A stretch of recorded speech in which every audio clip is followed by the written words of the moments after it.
Out in rural America, the word Magnum does heavy lifting.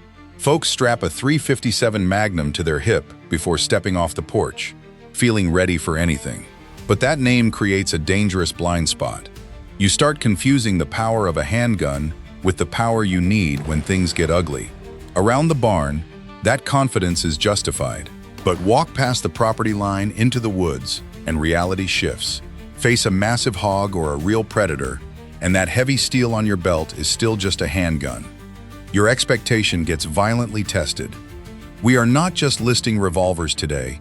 We are looking at 5 specific firearms to figure out where the capability of this round ends, and where the false confidence begins. We need to know if this caliber is truly enough gun, or just a comfortable illusion. To answer that, we must start with why people fall into this trap.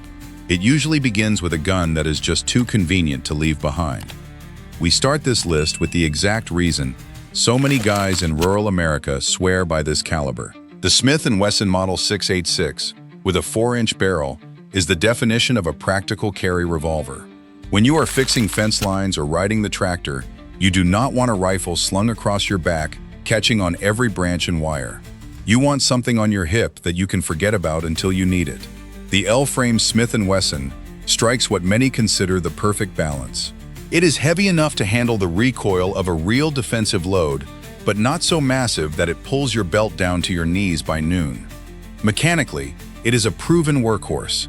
The double action is smooth, the single action is crisp, and the stainless steel finish means a little truck sweat or light rain is not going to ruin your investment.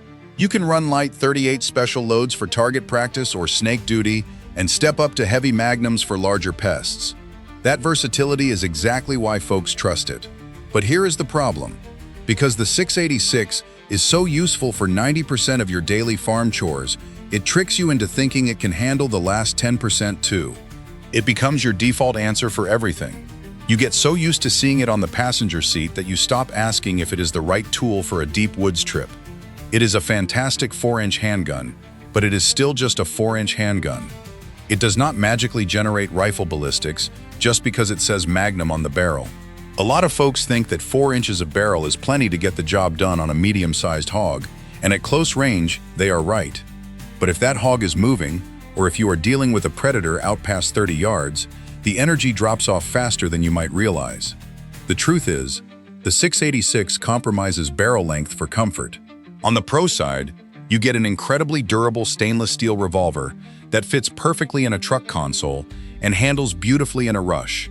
On the con side, carrying it all day still requires a heavy gun belt, and you are leaving a lot of powder unburned outside the muzzle.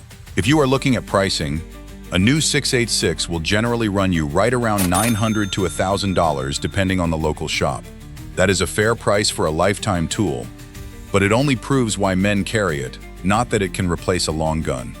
If you want to see how this caliber tricks us into thinking we have more control than we actually do, we have to look at a gun that hides the recoil.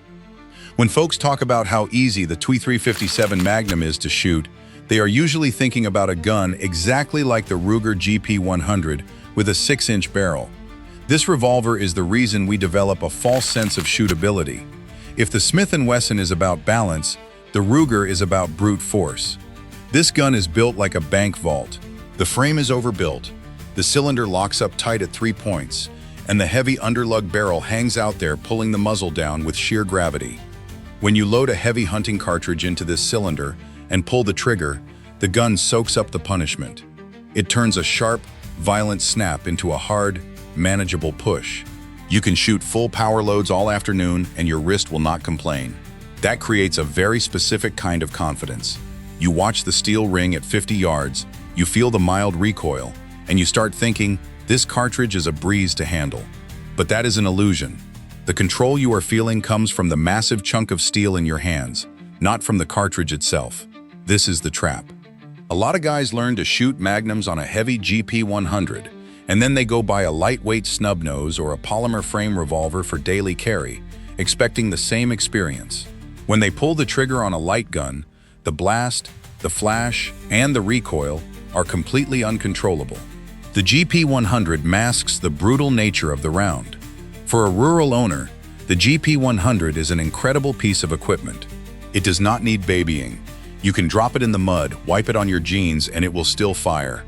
The peg-style grip frame lets you customize the grip to fit any hand size, which is great for older shooters dealing with arthritis. On the pro side, it is virtually indestructible and offers a long sight radius that maximizes the potential of the cartridge. On the con side, a 6-inch GP100 is a heavy piece of iron to drag through thick brush, and it is slow to clear a holster if you are caught off guard. Right now, you can find a GP100 for around $900 to $1,050 on the shelf. The GP100 makes the caliber look incredibly controllable, but that control belongs to the gun. Before we move on to the next firearm, we need to talk about what happens when you take that false confidence into the deep woods. We are about to look at a gun so legendary that people trust it blindly, and we have to ask if that trust is going to get someone hurt. If there is one gun that proves how much faith we put into a name, it is the Colt Python with a 6-inch barrel. This is the peak of the woods confidence argument. For decades, the Python has been the gold standard of American revolvers. It is beautiful, it is perfectly balanced, and the action is so smooth it feels like it runs on glass bearings. When a man buys a Python, he is not just buying a tool, he is buying a legacy. And because of that legendary status, folks tend to believe that holding a Python makes them invincible.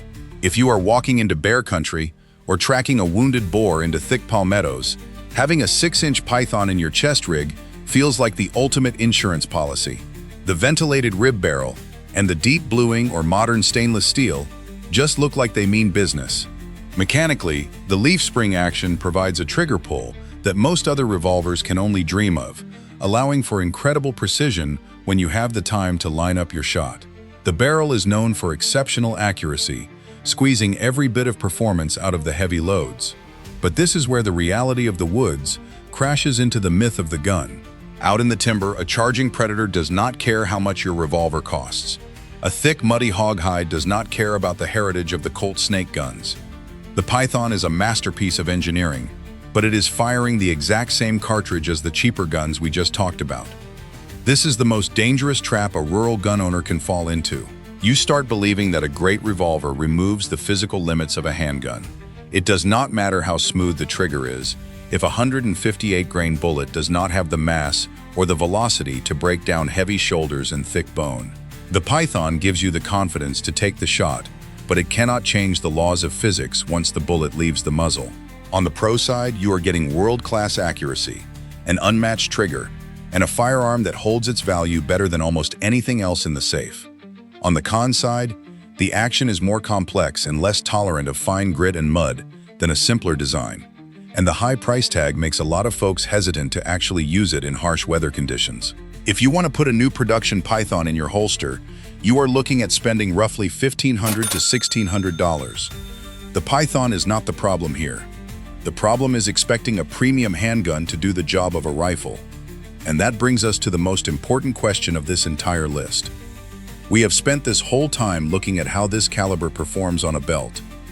But if the problem is the limits of a handgun, what happens when we change the rules completely? Before we go higher, I want to know where you stand on this. Would you trust your life in the deep woods to a premium 6-inch revolver? Or have you already figured out that the woods require a different kind of tool entirely?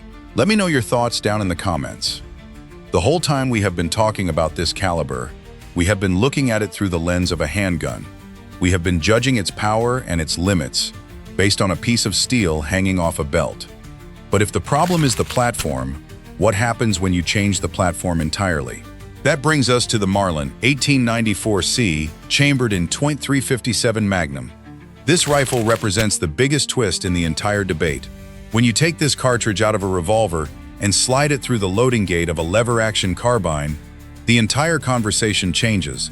Suddenly, the limits we just spent so much time talking about start to disappear. This is the platform argument in action.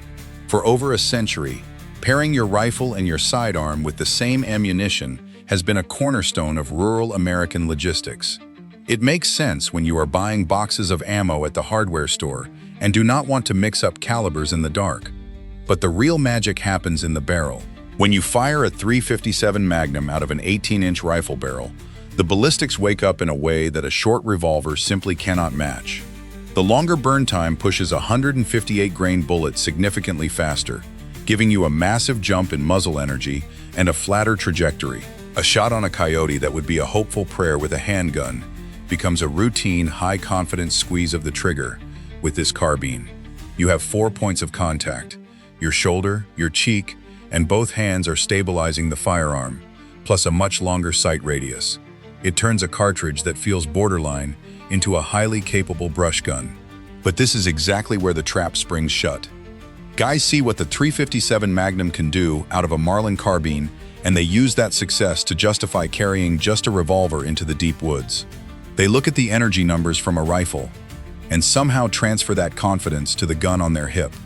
You cannot use the success of a carbine to prove that a handgun is enough for every situation. The platform matters just as much as the cartridge. The Marlin proves that this round can be incredibly capable around the farm. It swings fast, points naturally, and the recoil is almost non-existent. You can hand this lever action to an older guy with bad shoulders, and he can run it all day without flinching. But we have to look at the honest limitations. Even with the ballistic jump, this is still a pistol caliber. Once you push past 100 or 125 yards, that bullet starts dropping fast, and the energy bleeds off. It is not a 30-30, and it is not a full-power rifle. You are also dealing with the reality of a tube magazine. Loading takes time, the gate can be stiff, and you cannot just slap in a fresh magazine if things go wrong. On the pro side, you get a lightweight, fast-handling truck gun that maximizes the potential of the ammunition you already own.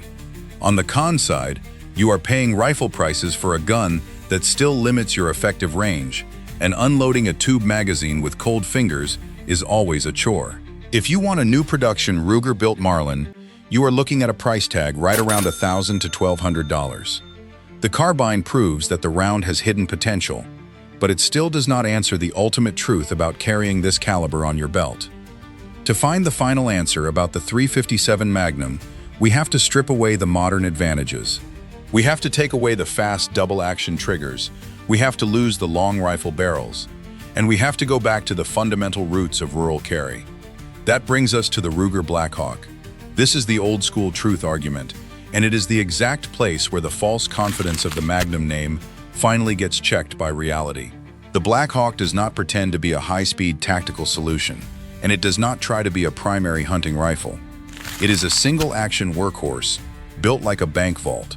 When you look at an older farmer or rancher carrying a Blackhawk, they did not choose it because they think it is the most powerful thing in the world. They chose it because it is simple, it is rugged, and they understand exactly what it is capable of doing. Mechanically, the single-action grip frame is a masterpiece of recoil management. Instead of driving the force straight back into the web of your hand like a double-action revolver, the plow handle grip allows the gun to roll upward in your palm. This bleeds off the sharp snap of heavy Magnum loads, making it surprisingly comfortable to shoot, even with stiff hunting ammunition. And because Ruger overbuilds these frames, you can run the hottest factory loads without worrying about stretching the top strap or throwing the cylinder out of time. But the real value of the Blackhawk is what it does to your mindset. Because it is a single action, you have to manually cock the hammer for every single shot. You cannot panic and dump the cylinder. The gun forces you to slow down, aim deliberately, and make the first shot count. It removes the illusion that you can spray your way out of a bad situation in the woods. And this is the core of the entire debate. The .357 Magnum has survived this long because it is an incredibly useful, versatile tool when the job actually fits the gun. It is perfect for dispatching livestock, dropping medium pests, and handling routine farm chores. The problem only starts when pride, nostalgia, or the word Magnum makes the decision for you. When you carry a Blackhawk, you are accepting the limitations of a handgun. You know you are not carrying a bear gun, and you act accordingly. You respect the woods, you stay aware of your surroundings, and you do not pick fights you cannot win. You trust the tool for what it is, not for what the movies tell you it should be. On the pro side, the Blackhawk is virtually indestructible, incredibly safe to carry fully loaded thanks to the transfer bar mechanism, and handles recoil better than almost any other design on the market. On the con side, it is incredibly slow to reload through the single-side gate, And the manual of arms requires dedicated practice to master under stress. Ejecting empty brass one at a time while standing in the freezing rain is nobody's idea of a good time. If you want to buy a brand new blued Ruger Blackhawk today, you should expect to see a price tag right around $750 to $850 on the shelf. That is a fair price for a piece of iron that will easily outlast you and get passed down to the next generation. We started this list looking for the truth about the .357 Magnum in rural America. We saw how easy it is to carry, how well it shoots from a heavy frame, and how a premium name can make you feel invincible. But we also saw that putting this cartridge into a rifle changes the whole conversation, and that an old-school single action forces you to respect the actual limits of a handgun. The reality is simple. The .357 Magnum is a brilliant cartridge for everyday farm chores, but it is not a magic wand that replaces a proper long gun when you step into real danger. The false confidence does not come from the gun. It comes from the man holding it, expecting it to do a job it was never built for. When you understand exactly what you have on your belt, it will never let you down. Does your current setup reflect the reality of your land, or are you just relying on a legendary name to keep you safe? If you're watching from the living room couch, pull out your phone, open up the YouTube app, and let me know your thoughts in the comments. Stay safe, stay informed, and I'll see you in the next one.